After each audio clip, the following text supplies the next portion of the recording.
Muito bem.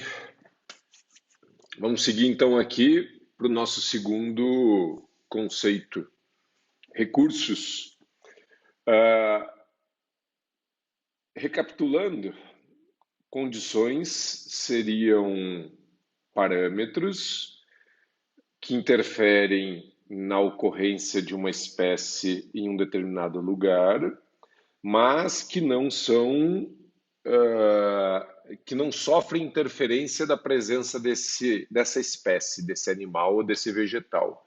Ou seja, ele não é aumentado nem diminuído. No caso de recursos, o conceito é parecido, mas ele tem a ver com consumo.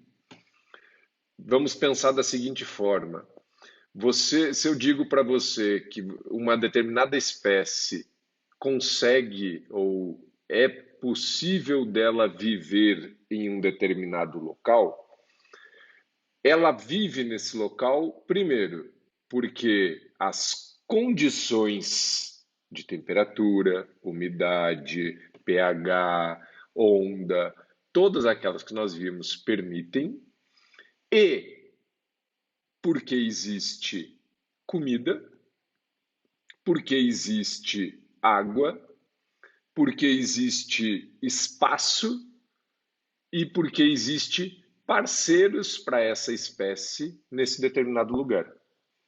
Todos esses últimos que a gente tem, que eu citei, são os nossos recursos.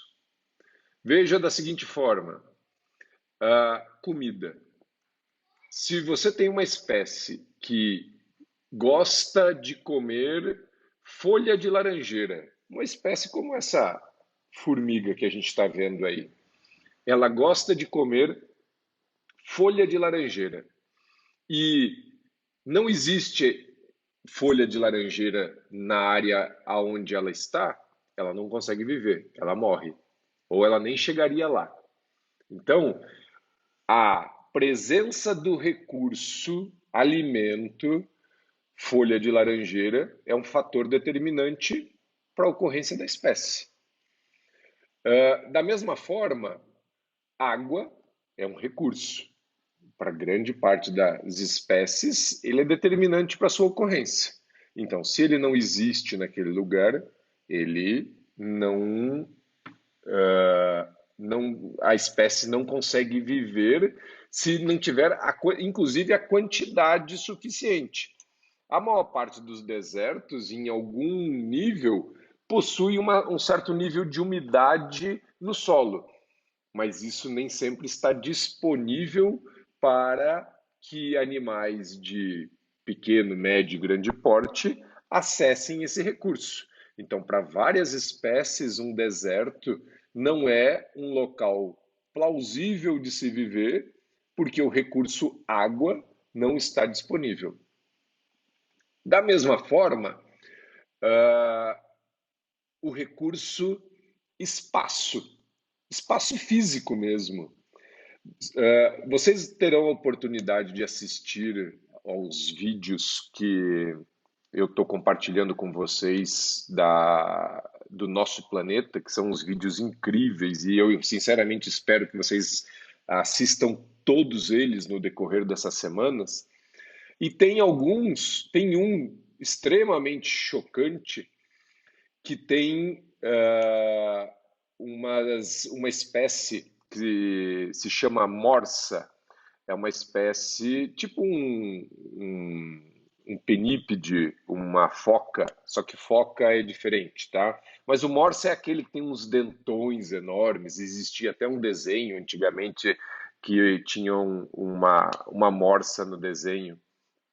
Bom, esse vídeo mostra que essa espécie acaba tendo pouco espaço próximo da água e alguns indivíduos, para fugir do excesso de luta e da falta de espaço perto da água, escalam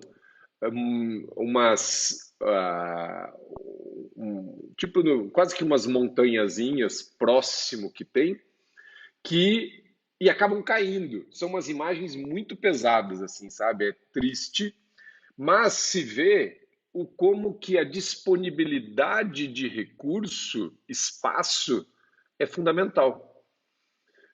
Vamos imaginar o seguinte: muitas vezes uma planta precisa de um recurso luz. Veja que interessante. Para a maior parte dos animais, a luz é uma condição, mas para a maior parte das plantas, a luz é um recurso, é onde ela consegue obter a sua capacidade de metabolizar e criar energia. Então, fazer fotossíntese. Então, ela precisa de luz, para ela é um recurso. E junto com isso, para que ela muitas vezes tenha uma boa quantidade de luz, ela tem que estar, por exemplo, em cima de um galho, em cima de uma árvore, ou se ela for uma trepadeira, ela tem que conseguir chegar na copa das árvores. Esse espaço galho, esse espaço copa de árvore é um recurso. Se ele já estiver sendo ocupado por uma outra espécie, ele vai, esse indivíduo que quer chegar lá vai ter que gerar um processo de competição para que isso aconteça. Então vejam, o espaço físico ele diminui quanto mais indivíduos você tem. Se você é o primeiro, tem uma ilha deserta, paradisíaca, cheia de espaço, cheia de comida. Se você é o primeiro a chegar lá, você tem muito recurso.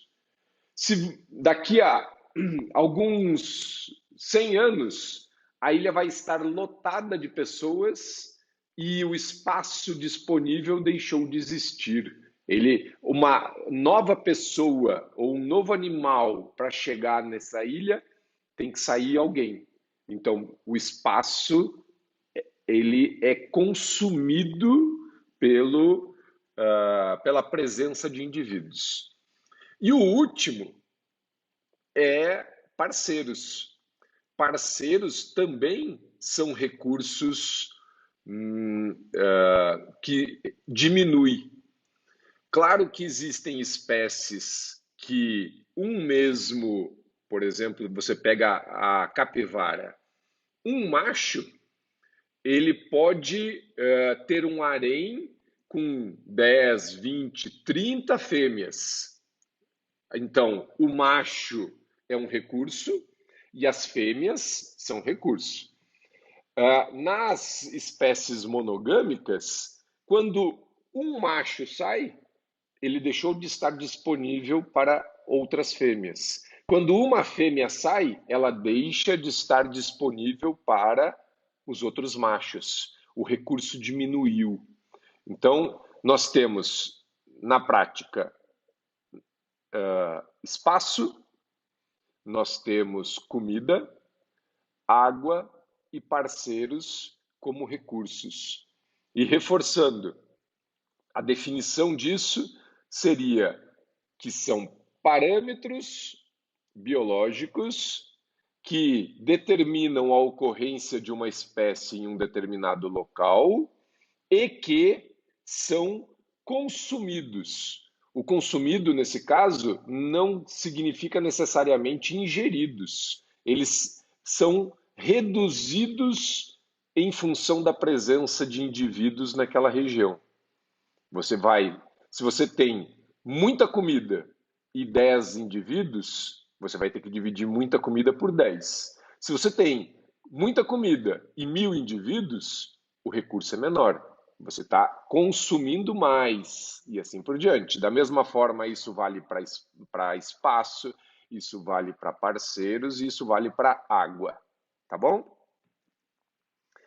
É importante a gente perceber que, normalmente, vegetais e animais são diferentes como recurso. De uma forma geral, nós temos que um animal que seja carnívoro, ele consegue substituir mais facilmente as suas presas ou o seu recurso do que animais que comem vegetais. Eu falei agora há pouco no outro vídeo sobre uma espécie, ou mentira, no começo desse vídeo, sobre uma espécie que se alimenta de folha de laranjeira. Quando a espécie ela come vegetais, de uma forma geral, ela é muito especialista, ou a chance dela ser especialista é maior. Veja, uma espécie que come folha de laranjeira não quer dizer que ela coma flor de laranjeira, não quer dizer que ela coma a laranja, não quer dizer que ela coma o caule ou a seiva da laranjeira. Não, ela come a folha da laranjeira. Um carnívoro que não seja altamente especialista, se ele encontrar uma perna, uma cabeça, um braço, uma pata dianteira e uma pata traseira, e ele tiver com fome, ele vai acabar comendo. Então vejam que animais como recurso, eles são muito mais homogêneos do que vegetais. E as espécies que se alimentam deles são muito menos, dos animais, são muito menos especialistas do que aquelas que se alimentam de vegetais. E aí a gente precisa diferenciar justamente isso que eu estava falando, generalistas e especialistas. Você tem, de uma forma geral, as espécies como grandes carnívoros, a gente sempre considera eles como sendo especialistas. E é verdade, eles, de uma forma geral, gostam de comer um determinado tipo de presa. Agora, se um felino como esse encontrar, ele adora comer lebre, por exemplo, mas ele encontrar um ganso, seja morto, seja machucado, ou que seja facilmente capturado, provavelmente ele vai comer. Então vejam, é o que eu estava falando antes sobre vegetais. Se ao contrário, você tem uma formiga que gosta muito de um determinado tipo de planta. Se aquela planta deixar de existir, a chance dessa formiga ser extinta é muito maior do que se o tal da lebre que esse felino gosta deixar de existir.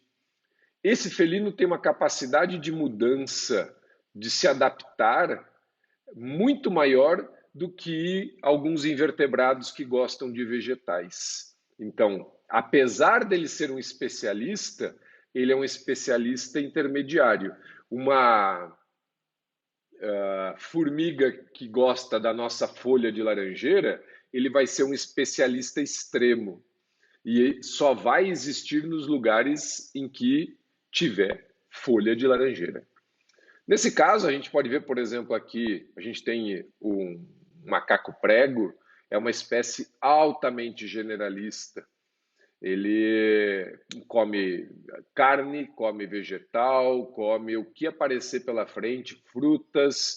Ele é bem próximo do que nós somos em termos de preferências, ok? Bom, o próximo, nós vamos entrar na questão do nicho e eu vou parar o vídeo aqui mais uma vez e começar um terceiro vídeo para abordar esse conceito que vai ser bem rapidinho, mas que eu acho que é interessante a gente parar nesse momento, tá bom?